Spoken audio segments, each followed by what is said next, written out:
सो नमस्ते and welcome to another video students. आज हम ये तीसरा पार्ट है शायद हमारा, जो हम नवोदय 29 अप्रैल का जो एग्ज़ाम होके गया उसके जो अरिथमेटिक सेक्शन है उसके एग्जाम्पल सॉल्व कर रहे हैं। तो चलिए स्टार्ट करते हैं क्वेश्चन नंबर 50 से। याद रखना ये जो बुकलेट सेट है ये है सेट जे, राइट। सी, तो अब क्वेश्चन ऐसा दिया है, a dealer gets 56 rupees less if instead of selling a chair at a gain of 15% he sells it at the gain of 8%, then what is the cost price of the chair। मतलब एक seller है, right, उसने क्या किया, जिस chair को 56% के profit के साथ में बेचना था, 15% प्रॉफिट के साथ बेचना था, उसने 8% प्रॉफिट लेके उसको बेच दिया। तो उसको इतने रुपीज़ कम मिले, तो फिर उस चेयर का मतलब 56 रुपीज़ कम मिल रहे तो उस चेयर का कॉस्ट प्राइस क्या होगा। तो चलिए इसको सॉल्व करने जाए तो एक्स वगैरह मानकर मतलब बहुत ज़्यादा लंबा प्रोसेस होता है। तो हम इसको क्या करते हैं, ऑप्शन से सॉल्व करते हैं, जो कि शॉर्टली हो जाएगा। तो ऑप्शन पहला है 700। अगर हम 700 कॉस्ट प्राइस मानते हैं तो उन्होंने बोला है 15% एंड 8%। तो इन दोनों का अगर हम देखो 700 का 15% निकालेंगे और 700 का 8% निकालेंगे तो उन दोनों का डिफरेंस आना चाहिए में 56। तो अगर वो आ जाता है तो वही हमारा आंसर हो जाएगा 700। लेकिन करके देखते हैं, 700 का 15% अगर हम निकालेंगे 15 से 105, और अगर 8% निकालेंगे 56, अगर इनका सब्ट्रैक्शन करेंगे तो मुझे नहीं लगता है कि शायद उसका 56 आएगा, बिकॉज ये खुद 56 है और 56 और 56 105 होते नहीं है। तो इसका मतलब ये 700 हमारा आंसर नहीं बनता है। अभी ट्राई करके देखते हैं 800 के साथ में, जो मैंने ऑलरेडी टिक करके दिख रहा है, आपको आंसर दिख रहा होगा बिकॉज ये क्वेश्चन मैंने ऑलरेडी सॉल्व किया है। तो 800 का 15% निकाल कर देखते हैं, 120, right.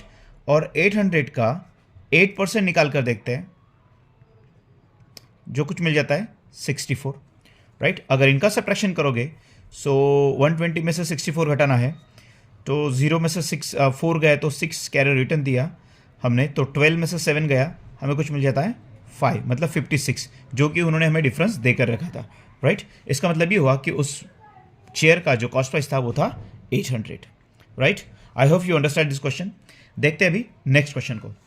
On dividing 4.239 by 0.9 we get. देखो बच्चों, इस क्वेश्चन को हमें पूरा सॉल्व करने की जरूरत नहीं होती है। बहुत से बच्चे क्या करते हैं, इस टाइप के क्वेश्चन को पूरा सॉल्व करते बैठते हैं और अपना टाइम वेस्ट कर देता है। चलो मैं बताऊं आपको इस तरह के क्वेश्चन को किस तरह से आपको सॉल्व करना है। लेट्स सी क्वेश्चन क्या है। अब ये जो डिवाइजर है हमारा 0.9, उसके अंदर पॉइंट के बाद एक डिजिट है, तो इसको हम 10 से मल्टीप्लाई करके पॉइंट को निकाल देंगे। तो सबसे पहली बात तो हमारा नंबर बन जाएगा 4 2 और 3 9, और इसको डिवाइड करना है हमें 9 से, 0.9 से। तो पॉइंट निकालने के लिए 10 से मल्टीप्लाई किया, तो ये 4.2 था, अब ये 42 पॉइंट बन जाएगा 39। क्यों? बिकॉज हमें अगर डिवाइजर, अगर इसको फ्रैक्शन की फॉर्म में लिख देते हैं तो आपको पता है कि पॉइंट निकालने के लिए हम क्या करते हैं, दोनों नंबर को हमें क्या करना पड़ेगा, 10 से मल्टीप्लाई करना पड़ेगा। तो इसका पॉइंट राइट डिजिट में चल जाएगा और इसका भी राइट में चल जाएगा, तो 42.39 हो जाएगा। चलिए अब देखते हैं, इसको सॉल्व करते हैं। 9 अब 42 है, 9 5 जा 45 होता है, तो 9 4 आ जाएगा 36।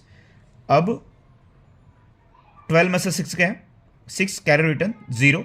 अब पॉइंट आ रहा है, पॉइंट ऊपर देंगे, 3 नीचे लेंगे। अब देखो बच्चों 4 पॉइंट समवॉट जो भी हमारा आंसर आएगा।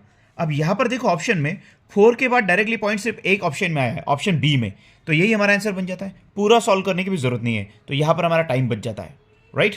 चलिए अब देखते हैं नेक्स्ट क्वेश्चन को। 5 centimetre is expressed in the kilometre as.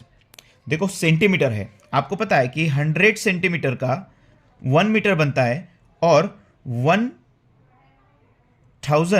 Metre का 1 किलोमीटर बनता है। सो दिस 3 एंड दिस 2 5, मतलब ये जो 1 सेंटीमीटर होता है ना, सेंटीमीटर 1 2 3 4 5 पूरा 1 किलोमीटर का 1 पार्ट आता है। मतलब हम इसको कुछ इस तरह से लिख सकेंगे, जैसे कि 0.00005 किलोमीटर, राइट। चलिए अब देखते हैं नेक्स्ट क्वेश्चन।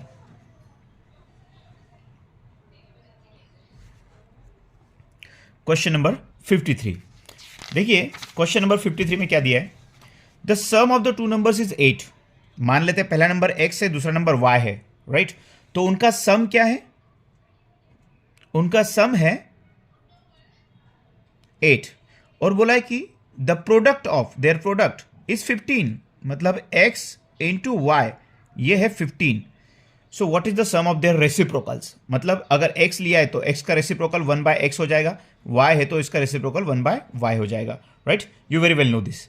अब देखते हैं अगर x प्लस वाई 8 हो रहा है तो हमारे पास गाइस 2 + 6 भी 8 होता है, बट 2 × 6 जो है वो 15 नहीं होता है ना, राइट। कंडीशन क्या है कि उन्हीं दो नंबर का सम अगर 8 है तो उनका प्रोडक्ट क्या आना चाहिए 15। तो ऐसे हमारे पास दो नंबर है, पहला नंबर है 3 और दूसरा है 5, जिनका प्रोडक्ट 3 5 15 आता है और जिनका सम 3 + 5 8 आता है, राइट।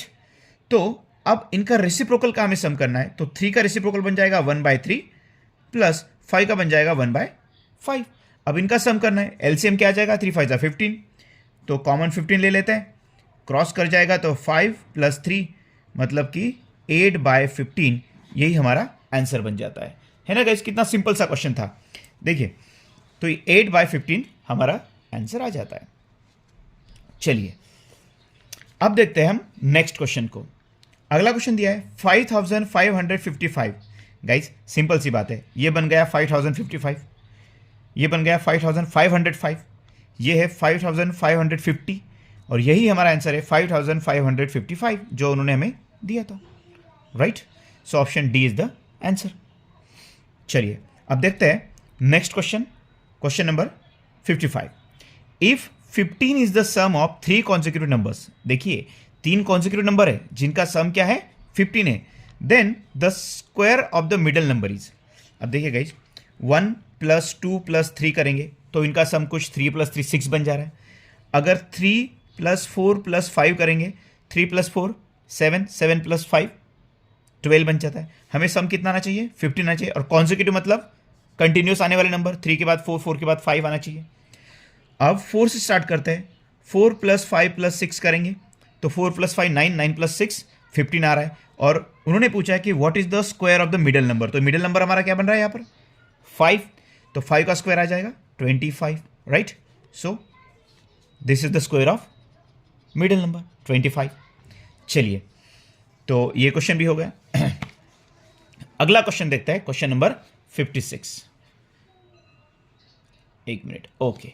सी क्वेश्चन 56 क्या है गाइस, क्वेश्चन 56 दिया है the difference between the greatest and the smallest 4 digit number using all the digits that 9 7। देखो डिजिट्स क्या है, 9 है, 7 है, 0 है और 4 है, ये 4 डिजिट्स हमें देकर रखे हैं, और बोला है the difference between the greatest and the smallest digit using all the digits, मतलब हमें 4 डिजिट नंबर बनाना है ग्रेटेस्ट और स्मॉलेस्ट इससे।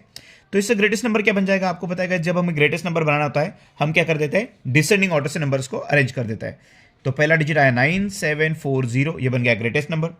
अब स्मॉलेस्ट बनाना है तो स्मॉलेस्ट को लेकर 0 रखना पड़ेगा, फिर 7 9, अब इनका डिफरेंस हमें ढूंढना है। सो 10 में से 9 गया 1, कैरी रिटर्न दिया हमने, 14 में से 8 गया तो 6 कैरी रिटर्न दिया, 7 में से 1 गया 6 और 9 में से 4 गया 5। सो 5 6 6 1 ये हमारा आंसर बन जाता है। सो option D is the answer 5 6 6 1, right? So I hope guys these questions are very clear to you. Now there is 4 questions are remaining. So as video is becoming too longer, 8 minute का video already बन चुका है, तो ये जो 4 question है ये अगले पार्ट में हम कवर कर देंगे। ये भी बहुत ईजी से सिंपल से क्वेश्चन है गाइस। सो अगर वीडियो अच्छी लगी हो तो वीडियो को लाइक करके चैनल को सब्सक्राइब कर दीजिए। मिलते हैं अगली वीडियो में।